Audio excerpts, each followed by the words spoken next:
వృశ్చిక రాశికి సంబంధించినటువంటి ఫలితాలు ఈ ఆషాఢ మాసంలో ఏ విధంగా ఉంటాయి? విశాఖ, అనురాధ, జ్యేష్ఠ. విశాఖలో 4వ పాదం, అనురాధ 4 పాదాలు, జ్యేష్ఠంలో చివరి 4 పాదాల వరకు కూడా ఇది వృశ్చిక రాశికి సంబంధించినటువంటి వ్యక్తులకు సంబంధించినటువంటి ఫలితాలు. చూద్దాం ఏ విధంగా ఉన్నాయి. వృశ్చిక రాశికి అధిపతి కుజుడు. ఆ కుజుడు 7వ స్థానంలో ఉన్నాడు.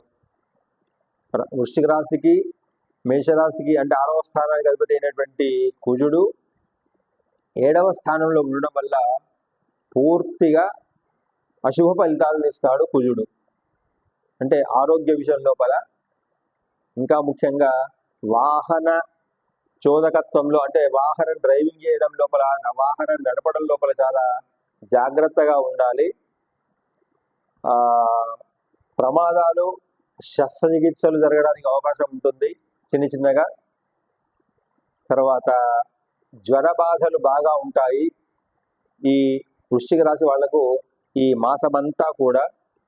అందున ద్వితీయ అధిపతి, తర్వాత 5వ స్థానానికి అధిపతి అయినటువంటి గురువుతో కలిసి ఉండడం వల్ల కొంత అనుకూలం ఉన్నా కానీ, అంటే ప్రమాదం నుంచి బయటపడ్డా కానీ ప్రయాణంలో మాత్రం జాగ్రత్తలు తప్పకుండా తీసుకోవాల్సినటువంటి అవసరం ఉంటుంది వృశ్చిక రాశి వాళ్ళు. ఇకపోతే గురువు ధనాధిపతి అయ్యిండు, పంచమాధిపతి అయ్యిండు, 7వ స్థానంలో ఉండడం వల్ల ఒక అనుకూలత ఉంది కొంత. ముఖ్యంగా పిల్లల విద్యా విషయం లోపల, ఉపాధ్యాయ రంగంలో ఉన్నటువంటి వాళ్లకు, రాజకీయ రంగంలో ఉన్నటువంటి వాళ్లకు, ప్రభుత్వ అధికారులకు, వీళ్లకు ఈ మాసాంతం అంతా కూడా గురువు ద్వారా పూర్ణ శుభ ఫలితాలు వచ్చేటువంటి అవకాశం ఉంటుంది. కాకపోతే ప్రయాణాలలో మాత్రం చాలా జాగ్రత్తగా ఉండాలి. తర్వాత ఈ వృశ్చిక రాశి వాళ్లకు అర్ధాష్టమ శని నడుస్తూ ఉంది. అర్ధాష్టమ శని కొంచెం ఆరోగ్య విషయంలో కానీ, కుటుంబ కలహాలకు ఎక్కువ అవకాశం ఇస్తాడు అర్ధాష్టమ శని. కుటుంబంలో ఎంతమంది ఉన్నా కానీ వాళ్ళ మధ్య సఖ్యత అనేది కొంతవరకు లోపించే అవకాశం ఉంటుంది ఈ ఆషాఢ మాసంలో. ప్రయాణాలు బాగా చేయాల్సి వస్తుంది శని వల్ల. ఆ ప్రయాణాలలో భంగాలు ఏర్పడే అవకాశం ఉంటుంది, ప్రయాణ భంగాలు. ఆ తర్వాత ప్రయాణాలలో ఖర్చులు ఎక్కువగా ఉంటాయి, తర్వాత నష్టాలు ఎక్కువగా ఉంటాయి, రావాల్సినటువంటి ధనము రాకుండా పోతుంది. మన దగ్గర ఉన్నటువంటి ధనం కూడా ఏదో చెప్పి వాళ్ళు మిత్రులు కానీ లేదా బంధువులు కానీ మీ దగ్గర నుంచి డబ్బులు తీసుకునేటువంటి అవకాశం ఉంటుంది. అవి సక్రమంగా వచ్చేటువంటి మార్గం కూడా కొంతవరకు తగ్గుతుంది. ఒకవేళ ఇచ్చినట్టయితే రావాల్సినవి ఏవైతే ఉన్నాయో అవి రాకుండా ఆగిపోవాల్సినటువంటి పరిస్థితి ఉంటుంది అర్ధాష్టమ శని వల్ల వృశ్చిక రాశి వాళ్లకు.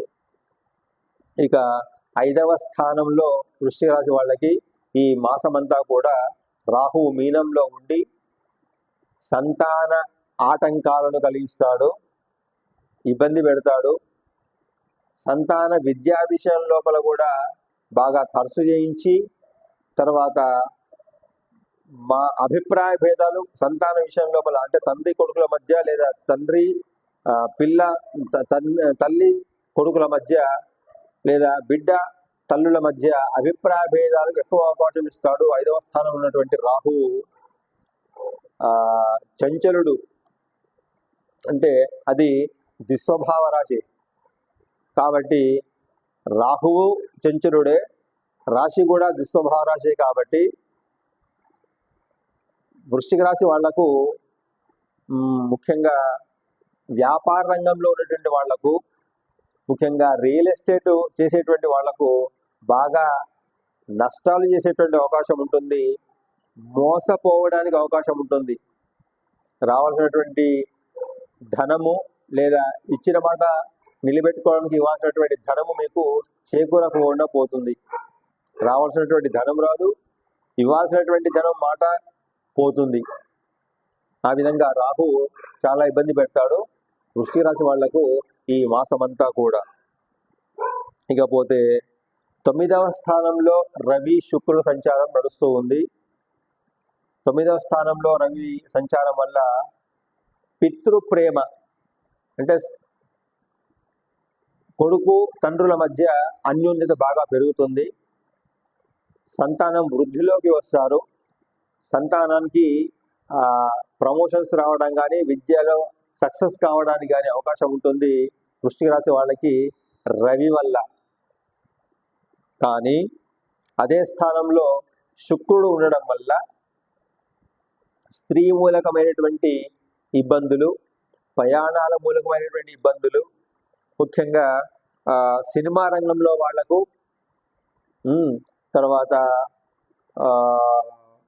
కళారంగంలో ఉన్నటువంటి వాళ్ళందరికీ కూడా నష్టాలు కలిగేటువంటి, అంటే అవకాశాలు, పనులు అవకాశాలు దూరం కావడం అయ్యేటువంటి అవకాశం ఉంటుంది వృశ్చిక రాశి వాళ్లకు ఈ ఆషాఢ మాసం అంతా కూడా.